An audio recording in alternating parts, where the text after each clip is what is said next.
Hi, I'm Ray Lampe, Dr. Barbecue. Today's recipe, well, it's not really a recipe. Today I'm going to talk to you about choosing the perfect steak. Everybody likes steak, but there's a lot to it. It's not that simple. These are the choices for me. This is my opinion. Take it for what it's worth. I've eaten a lot of steaks. A steak should be a tender cut of meat that comes on your plate.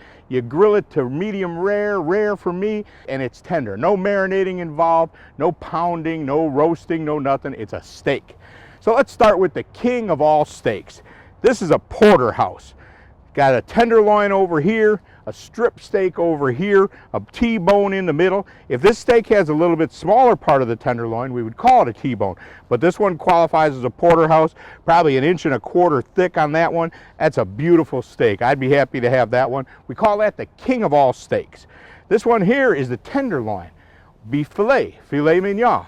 That's this cut right here. When it gets a little bit bigger, then they break it off of there and they put it over here and may have its own life as a tenderloin. Beautiful little round steak, tender as could be. This steak will be like butter. You'll cut it with your fork. But it doesn't have that great flavor. It's one of those muscles that just kind of doesn't get a lot of work, so it's tender, but it doesn't acquire that taste like some do.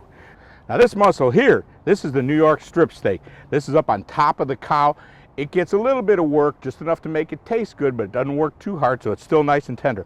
This, among steak connoisseurs that like an aged steak, New York strip is probably the choice. It seems to age really well, which means put it in a meat locker, let it dry, loses some moisture, shrinks up a little bit, gets very tender, very rich tasting, and very expensive. If you like dry aged, this is probably your best choice. This is a ribeye. A ribeye is a whole different deal. Ribeye is the ribeye. This is the same cut they use for prime rib. Look at all that marbling in there. This is a fatty steak, and I think that's a good thing. All that fattiness in there, that marbling, that makes it tender and it makes it taste good. We've got all those little flecks of fat in between the meat fibers. Makes it very easy to eat, but man, it makes it taste good too. This is probably my favorite. It's got this collar up here, a second muscle, a little bit different texture. I love that part of it, and sometimes you'll even see that broken out. A ribeye like that, sometimes bone in, doesn't matter. If you like the bone to gnaw on it a little bit, fine. I like it just like that.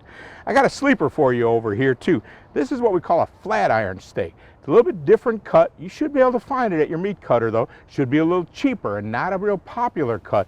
But if you cook this to rare or medium rare, it's delicious and it's tender. It's a weird little cut, something they found in the chuck, a muscle that they hadn't been using right. I think it's also called like an upper blade steak.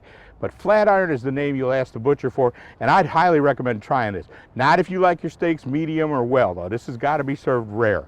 I like all these steaks. You know, this is the porterhouse. If you like a little bit of filet and a New York strip, that's a good way to go.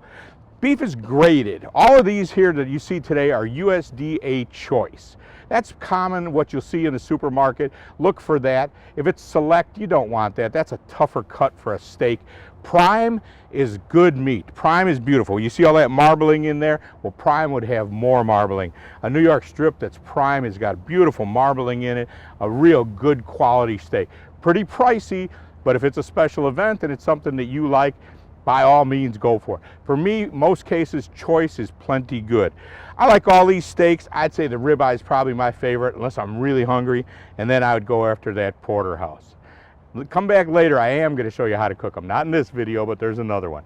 I'm Ray Lampe, Dr. Barbecue. You can find this video and a whole lot of other ones at biggreenegg.com.